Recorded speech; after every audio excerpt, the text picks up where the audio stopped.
다 같이 새벽 기도회 하나님께 드리겠습니다. 여호와는 나의 목자시니 내게 부족함이 없으리로다. 그가 나를 푸른 풀밭에 누이시며 쉴 만한 물가로 인도하시는도다. 아멘.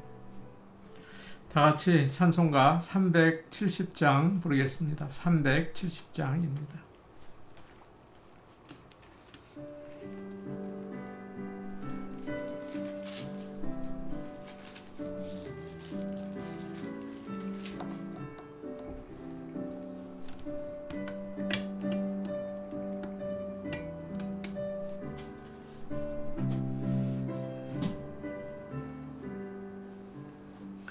주 안에 있는 나에게 난 근심이 있으랴. 십자가 밑에 나아가 내 짐을 풀었네. 주님을 찬송하면서 할렐루야 할렐루야. 내 앞길 멀고 험해도 나 주님만 따라가리.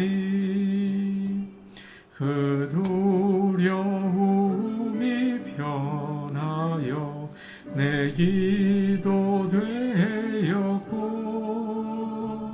전날의 한숨 변하여 내 노래 되었네. 주님을 찬송하면서 할렐루야 할렐루야. 내 앞길 멀고 험해도 나 주님만 따라가리.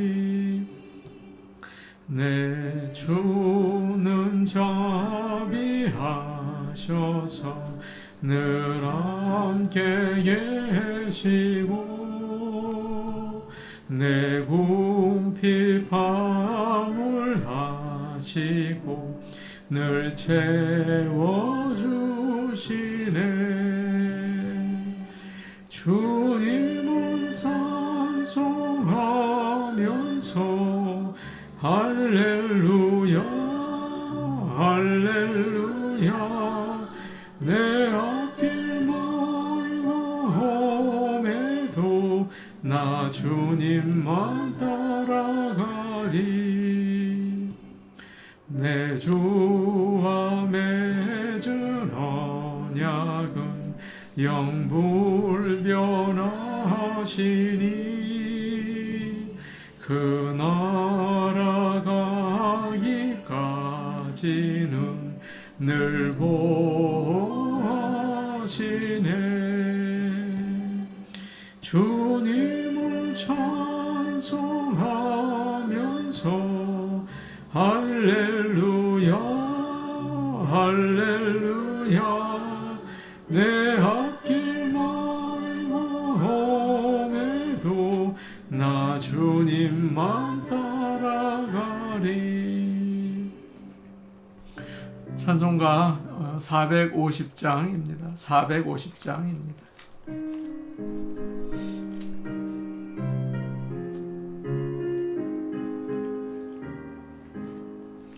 내 평생 소원이 이것뿐 주의 일 하다가 이 세상 이별하는 날 주 앞에 가리라. 꿈같이 헛된 세상 일 취할 것 무엇냐.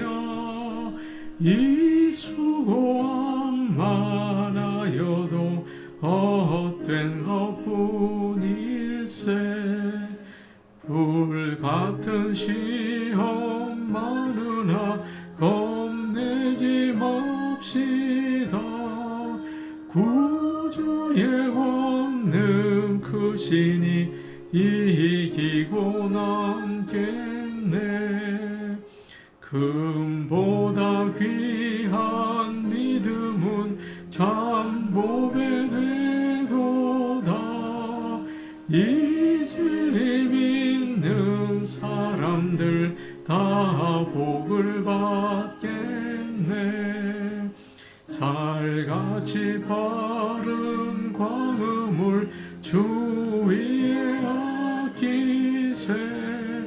온 몸과 마음을 바치고 힘써서 일하세.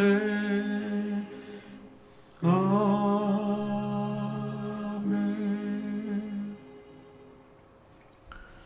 하나님 말씀 같이 보겠습니다. 누가복음 7장 31절에서 35절 말씀입니다. 누가복음 7장 31절에서 35절 말씀입니다. 신약성경 102페이지에 있습니다. 누가복음 7장 31절에서 35절 말씀을 저희가 함께 읽겠습니다. 또 이르시되 이 세대의 사람을 무엇으로 비유할까? 무엇과 같은가?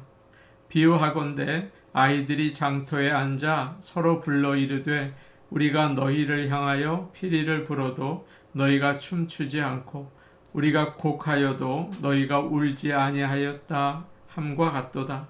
세례 요한이 와서 떡도 먹지 아니하며 포도주도 마시지 아니하매 너희 말이 귀신이 들렸다 하더니 인자는 와서 먹고 마심에 너희 말이 보라 먹기를 탐하고 포도주를 즐기는 사람이요 세리와 죄인의 친구로다 하니 지혜는 자기의 모든 자녀로 인하여 옳다함을 얻느니라. 아멘. 세상을 살면서 낙심이 되고 또 영적으로 힘이 없어질 때가 있죠. 하나님께서 새 힘을 주셔서 엘리야가 그 로뎀 나무에서 다시 일어나서 시온을 향해 간 것처럼 그런 놀라운 하나님의 역사와 또 회복의 능력이 함께 하시기를 간절히 원합니다. 31절 말씀을 보겠습니다. 또 이르시되 이 세대의 사람을 무엇으로 비유할까? 무엇과 같은가? 이 세대라는 말이 나오죠. 이것은 시간대를 가리키는 말이 아닙니다. 이 세대의 사람이라는 말은 예수님이 사시는 시대 사람들을 가리키는 말이 아니에요. 이 말은 예수님을 거절하는 사람들을 지칭하는 예수님의 표현입니다. 다른 곳에서도 주님은 여러 번 이 말을 하셨어요. 우리가 사는 이 세상에도 이 세대의 사람들이 있겠죠. 믿지 않는 자들을 가리킵니다. 오늘 주시는 말씀은 바로 앞에 나와 있는 바리새인들과 율법 교사들에게 예수님께서 주시는 말씀이에요. 그들은 세례 요한의 설교를 듣지 않았고 또 세례를 받지도 않았습니다. 그리고 예수님도 믿지 않았어요. 그래서 지금 주님은 그들을 꾸짖으시면서 하시는 말씀입니다. 예나 지금이나 사람들에게는 같은 문제가 있습니다. 여전히 죄를 회개하는 거 싫어하고 여전히 예수님을 믿는 것을 싫어한다는 거죠. 오늘날을 가리켜서 무관심의 시대, 단절의 시대라고 해요. 나이 든 사람이 무슨 말을 하면 젊은이들이 안 듣습니다. 꼰대라고 놀려요. 젊은 사람들이 무슨 말을 하면 나이 든 사람들도 듣지 않습니다. 철이 없어서 그렇다. 아내들은 나가서 친구들과 함께 놀고 남편들도 나가서 친구들과 함께 운동을 하며 시간을 보내요. 다 따로 놀죠. 사람들의 생각도 다 다릅니다. 이 사람이 옳다고 하는 것을 저 사람은 잘못됐다고 해요. 같은 일을 두고 말입니다. 이 사람은 나라를 위한 일이라고 하는데 저 사람은 나라를 망하게 하는 일이라고 이야기를 해요. 우리가 사는 시대가 이처럼 단절의 시대입니다. 말이 안 통해요. 답답하고 참 안타깝죠.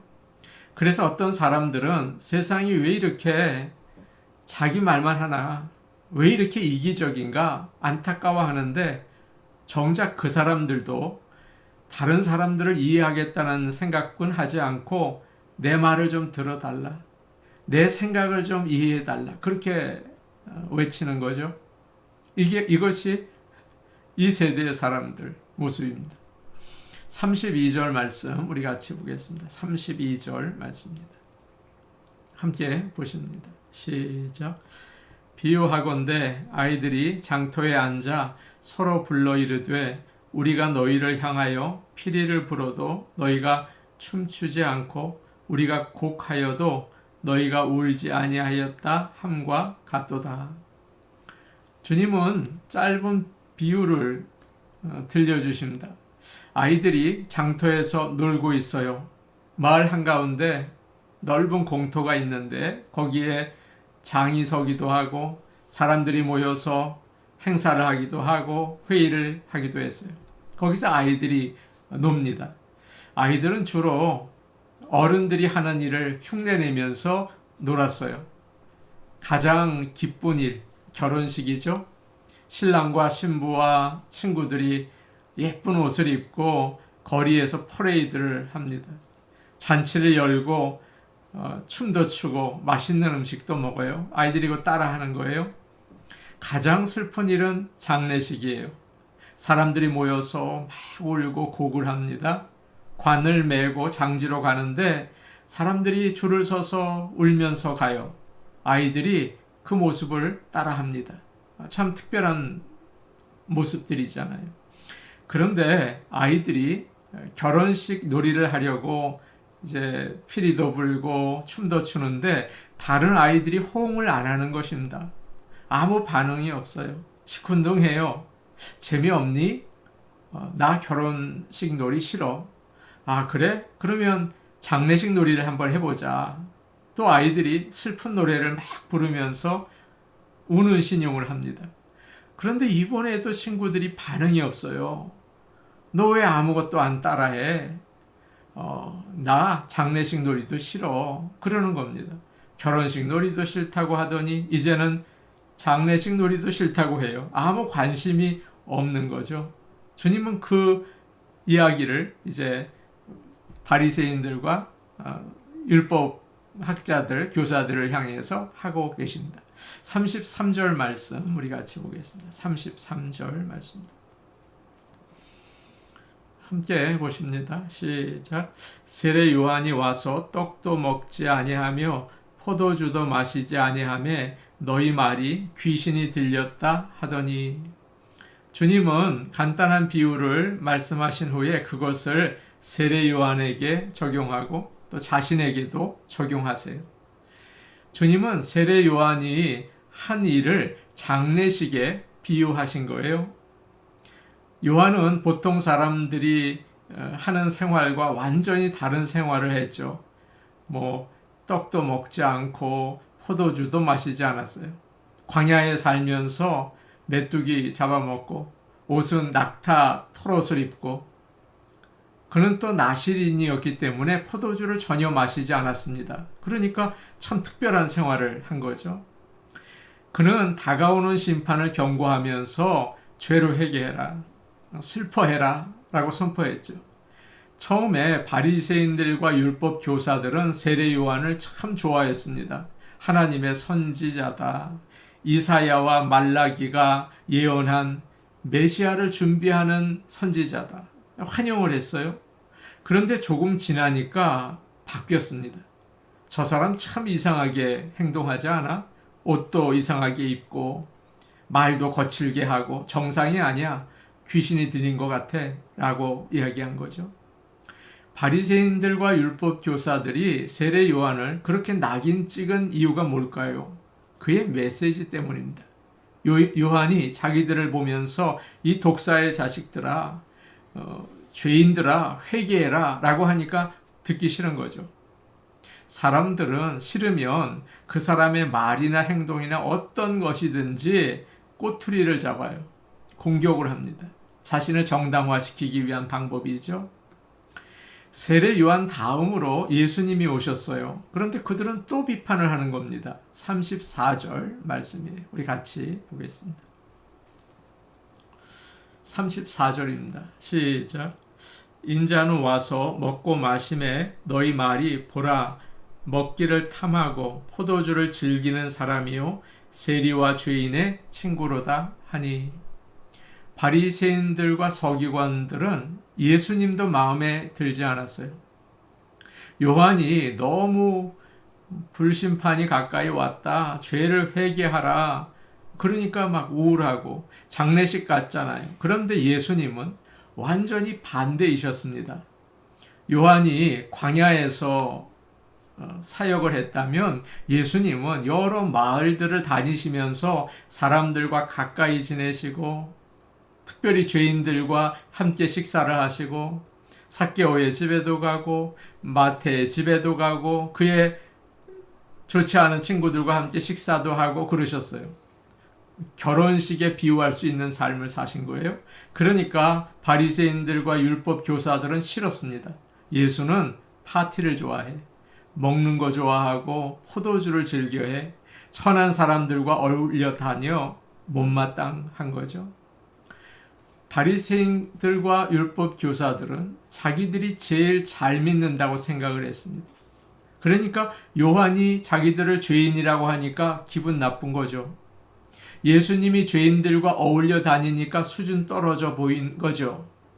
자기들은 죄가 없으니까 회개할 필요가 없는데 자꾸 회개하라고 하고, 자기들은 올바로 살아서 구원을 받으니까 하나님의 은혜가 필요가 없는데 자꾸 은혜 받으라고 하고, 그러니까 요한과 예수님 모두를 싫어하고 비판한 것입니다.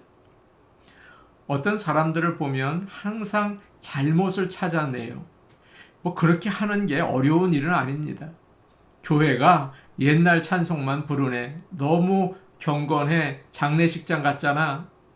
이 교회는 교인들이 복음성가만 부르네. 손뼉 치고 춤추고 너무 자유로워. 무슨 결혼식 파티 같아. 이 교회 교인들은 너무 심각해. 친절하지 않아. 참 사랑이 없어. 이 교회 교인들은 너무 친절해. 가식적이야. 진실하지 않아. 이 교회 목사님은 너무 지적이야. 설교가 너무 어려워서 무슨 소리를 하는지 모르겠어. 이 교회 목사님은 참 감정적이시네. 설교가 너무 쉬워. 들을 게 하나도 없어. 이런 식으로 자기가 중심이 되어서 다 판단을 하는 거죠. 요한의 말도 듣지 않고 예수님도 믿지 않는 자들이에요. 얼마나 교만한지 자기 입맛에 맞는 교회만 교회라고 생각하고 자기 생각에 맞는 하나님만 하나님이라고 믿어요. 잘 믿는 것입니까? 오늘날 공감이라는 말이 많이 사람들 사이에 오고 갑니다. 상대방의 입장에서 이해하고 함께 같이 느끼는 마음이라는 뜻이에요. 성경에서는 긍휼, 자비 그런 말과 비슷하다고 생각이 됩니다. 하나님께서는 이스라엘 백성들이 광야를 지날 때 그들과 함께 하시면서 인도하셨어요. 공감이죠? 하나님은 우리의 아픔과 고통을 보고 그냥 계시지 않고 그의 아들을 이 땅에 보내주셨어요. 가난한 자와 병든 자, 과부, 고아, 나그네, 창기 이런 약자들과 함께 보내셨어요. 지금도 우리의 아픔을 함께 느끼고 계세요. 우리 하나님은 공감하시는 하나님이시죠. 오늘 말씀이 우리에게 주는 메시지가 뭘까요? 너희 안에 진정으로 공감의 마음이 있는가? 피리를 불면 춤을 춰야 되고 슬픈 노래를 부르며 함께 우는 게 사람의 모습인데 너희들이 그렇게 살고 있는가? 그렇게 말씀하시는 것입니다. 이 시대의 죄와 아픔을 보면서 울 수 있는가? 손가락질만 하고 있다면 그건 문제 아닌가? 라고 말씀하시는 거죠. 대한민국의 정치가 꼬이고 있는 이유가 뭘까요? 제가 알 수는 없겠죠. 여당과 야당이 모두 자기 말만 해요. 앵무새처럼. 그러면서 국민의 뜻이라고 말합니다. 말이 통하지 않아요. 항상 상대방의 잘못과 실수만 공격하는 게 그게 그들의 모습이에요. 정말 답답한 일이에요. 서로를 향한 공감은 하나도 없어요. 죽기 살기로 싸워요. 우리는 하나님의 공감을 배우고 적용해야 합니다. 그래야 하나님 나라가 이루어지는 거죠. 주님은 함께 즐거워하고 함께 울어주라고 하세요. 가족과 함께, 친구와 함께, 성도들과 함께 울어줘야 되고 함께 웃어줘야 합니다. 35절 말씀 마지막으로 함께 볼게요. 35절입니다. 함께 보십니다. 시작. 지혜는 자기의 모든 자녀로 인하여 옳다함을 얻느니라. 어리석은 자는 영적으로 교만한 자입니다. 자기만 최고예요. 사람들과 함께 죄를 슬퍼하지 못하고 예수님을 기뻐하지 못하죠. 대신에 지혜는 우리가 아는 것처럼 듣는 마음이죠. 하나님의 말씀을 듣고 사람들의 말에 귀를 기울일 수 있는 거예요. 공감입니다.